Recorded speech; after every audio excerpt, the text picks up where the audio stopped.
साहब स्कूल में जना, हॉस्टल के तहखाने में जना, ये है औरतों को बेपर्दा घर से निकालने का अंजाम।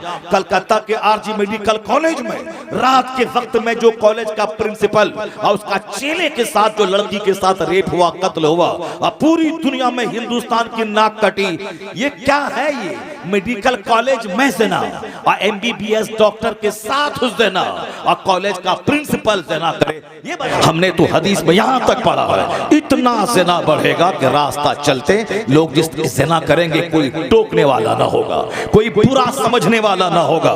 जैसे आज हाफ पैंट पहन के औरतें चल रही हैं और कोई कहने वाला नहीं है, लोग देख देख के मजा ले रहे हैं, उसी तरह कल ज़िना होगा चाय की दुकान पे, पान की दुकान पे, रेलवे स्टेशन पर, एयरपोर्ट पर, मजलिसों में कोई नहीं बोलेगा, बोलेगा ये चलता है, यह फैशन का हिस्सा है। जैसे खैनी खाना, गुटखा खाना, सिगरेट पीना, रास्ता चलते पियानो बजाना, जैसे सीटी बजाना, छेड़खानी करना, बेपर्दा चलना, टी शर्ट पहन के चलना, फटा हुआ जींस पहन के चलना, पूरे जिस्म को नंगा करके चलना आज फैशन बन चुका है। उसी तरह कल ज़िनाकारी भी फैशन बन जाएगी। जिस तरह कुत्ता कुतिये के साथ करता है, उसी तरह मर्द औरत के साथ रास्ता चलते करेंगे, कोई टोकने वाला नहीं होगा।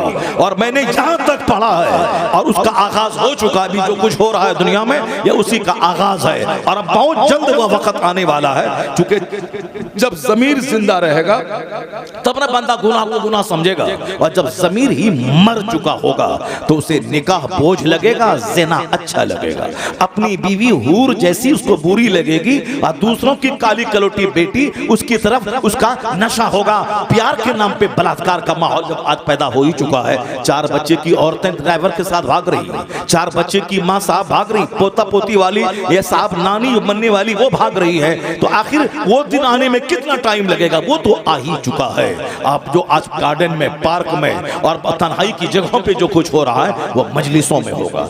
एक बंदा अगर कह देगा उसको ये करना ही था तो जरा दीवार के पीछे कर लेते, तो वह बंदा अगर कोई कह देगा वह उस जमाने के वलियों का सरदार सिद्दीक कहलाएगा। यानी इतना भी टोकने वाला कोई नहीं होगा कि ये क्यों कर रहा है।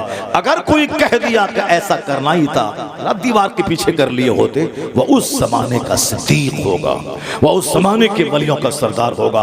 कैसा खतरनाक वक्त आने वाला है। लोग कहते हैं डेवलपमेंट, लोग कहते हैं तरक्की, यही है। औरतों को चड्डी पहना के दुकान में बैठा दिया ताकि 10 ग्राहक उनका मुंह देख करके सामान खरीदने के लिए आए, यही डेवलपमेंट है, यही तरक्की है। घर में रहने वाली खातून को हवाई जहाज का एयर होस्टेस बना दिया ताकि 200 मुसाफिर जो हवाई जहाज पे सफर कर रहे हैं वह सब उनकी गर्दन, उनका चेहरा, उनके सर के बाल, उनके हाफ पैंट, उनके सारे बदन को देखकर 2 घंटे का सफर पूरा कर ले, यही डेवलपमेंट है। ये फिल्म में जो कुछ हो रहा हॉलीवुड बॉलीवुड में, ये खूबसूरत हसीनाओं को नचा के उनको निर्वस्त्र बना के 3 घंटे तक मर्दों को बैठा के और साहब खरबों रुपए का कारोबार फिल्मी हो जाए और नाच गा के जिस्म की नुमाइश करके, यही डेवलपमेंट है, यही डेवलपमेंट है। हर जगहों पे अधनंगी औरतों की तस्वीरें, चाय की दुकान से लेकर के साहब बड़े बड़े मॉल तक इन औरतों को बेपर्दा करवा के 2 पैसे कमाना, यही डेवलपमेंट है। यानी अभी एक औरत आई थी यूरोप से, वो हमसे बयान किया कि हजरत क्या बताएं,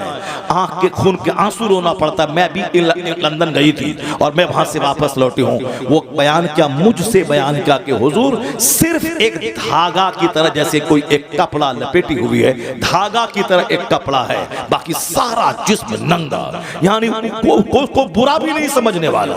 अब फिर वो कहती कि क्यों मैं वहां चला गया, ऐसे मनाजिर को मैंने क्यों देखा, जबकि मर्द अंदर में टी शर्ट है, उसके ऊपर में शर्ट है, उसके ऊपर में कोट है, क्योंकि कोट और पैंट पहनने का रिवाज चला दुनिया, पूरी दुनिया में। सारे लोग शादी ब्याह में कोट पैंट पहनते हैं साहब, सारे नेता अमेरिका यूरोप के सारे नेता मर्द वो साहब पहने हुए हैं कोट पैंट और अंदर में शर्ट है। ये मर्द जो अगर वह जींस नहीं बल्कि वह बनियान पहन के रहता तो भी कोई तूफान नहीं मचता, क्योंकि मर्द अगर बनियान पहन के कोई तूफान मचने वाला नहीं है। मर्द सिर्फ नाप से लेकर करके यहाँ घुटने तक उसके सतरे औरत है, इसका छुपाना फर्ज है। घुटने से नीचे खुला हुआ है, कोई हलचल नहीं मचने वाला। नाप से ऊपर भी मर्द का बदन खुला रहे, न औरतों में कोई हलचल मचने वाली है, न मर्द में कोई हलचल मचने वाला है। मगर औरतों की पिंडली, औरतों की गर्दन, औरतों का चेहरा, औरतों की पेशानी, उनकी आंखें, उनकी नाक, सारा जिस्म ऐसा है कि जिसको देखने के बाद मर्दों के दिल में हलचल मचता है। इसीलिए पर्दे का कानून है और उसके एक कशिश मर्दों में रख दी गई है। और यह कशिश ही का नतीजा है कि एक भूतनी औरत को आदमी रानी बना के कबूल कर लेता है। उसी कशिश का नतीजा है कि एक औरत जो रहने वाली वो गुजरात की, अब वो अपने शौहर के साथ उत्तर प्रदेश के देहात में रह रही है, माँ बाप भाई बहन सारे संसार छोड़ करके इनके साथ रहती है। वही एक कशिश है, एक अट्रैक्शन है दोनों में। और उसका अगर गलत इस्तेमाल हुआ तो ज़िनाकारी का दरवाजा खोलेगा, और उसी का सही इस्तेमाल हुआ निकाह के जरिए फिर घर और समाज की आबादी का एक जबरदस्त जरिया बन जाता है। ये कशिश कुदरती तौर पर कशिश है। भूख लगेगी दाना चाहिए, प्यास लगेगी पानी चाहिए। उसी तरह औरतों की ख्वाहिश है दाने की तरह, पानी की तरह। औरतों को भी मर्दों की ख्वाहिश है दाने की तरह, पानी की तरह। ऐसा नहीं कि भूख लगे और सामने दाना रहे और हम नहीं, दाने की चाहत हमको नहीं है। वो तो मुर्दा से बदतर है कि भूख लगी है, सामने दाना है और खा नहीं रहा है, वो तो मरीज है, बीमार है। उसी तरह मर्द है, सामने औरत निर्वस्त्र खड़ी है और इसके बदन में कोई हलचल नहीं मचे, नहीं कोई फर्क नहीं पड़ता, वो तो नामर्द है, हिजड़े से बदतर है। क्योंकि इंसान जहां है, मर्द जहां है, मर्दानगी जहां है, वहां तो कशिश है, वहां तो औरतों की ख्वाहिश है। उसी ख्वाहिश को सही लगाम देना है, सही रास्ता देना है। शैतान के नाम पे ज़िना होता है, मगर रहमान के नाम पे अगर अजनबी औरत को अपने निकाह में ले लिया गया, उसी का नाम निकाह है। वहां से सवाब का दरवाजा खुलता है, औलाद पैदा होती है, दुनिया के चलने बसने का एक जबरदस्त इंतजाम हो जाता है। इसी हरामकारी को रोकने के लिए निकाह का तरीका है। मगर लोग आज निकाह को बोझ समझ चुके हैं। आज इस तरह ज़मीर मर चुका है आदमी का कि साहब वो हरामकारी चाहत से कर रहा है। आने वाले वक्त में ये सिस्टम भी खत्म हो जाएगा। इसी का नाम दुनिया ने डेवलपमेंट रख दिया है। यानी खूब शराब पिए, पानी से ज्यादा तरक्की है, खूब नंगा नाचें, तरक्की है, और शादी ब्याह के नाम पे करोड़ों रुपए को बर्बाद करें, यही डेवलपमेंट है। आधा खाएं 1000 रुपए की प्लेट, आधा खाएं आधा फेंकें, यही डेवलपमेंट है। वो वक्त आने वाला है। हदीस में आया है कि दाने की इज्जत करो, और रोटी गिरे नीचे तो उसको नीचे से उठा के खा लो।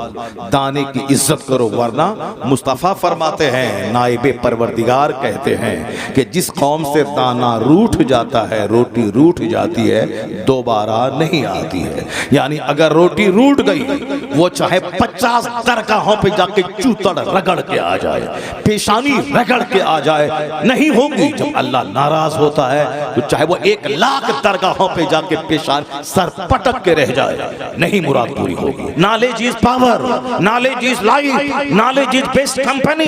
यानी जितनी भी इल्म की फजीलतें आज के दुनियादार हुक्मरान बयान करते हैं कि इल्म ताकत है, इल्म रोशनी है, इल्म जेवर है, इल्म साथी है, इल्म हथियार है, इल्म डेकोरेशन है, इल्म आर्म है, जितनी बातें आज दुनिया के बड़े बड़े पढ़े लिखे लोग करते हैं, वो सारी बातें अपने मन से नहीं गढ़ के, वो सारी बातें मुस्तफा ने 1400 साल पहले दुनिया को बता दी है।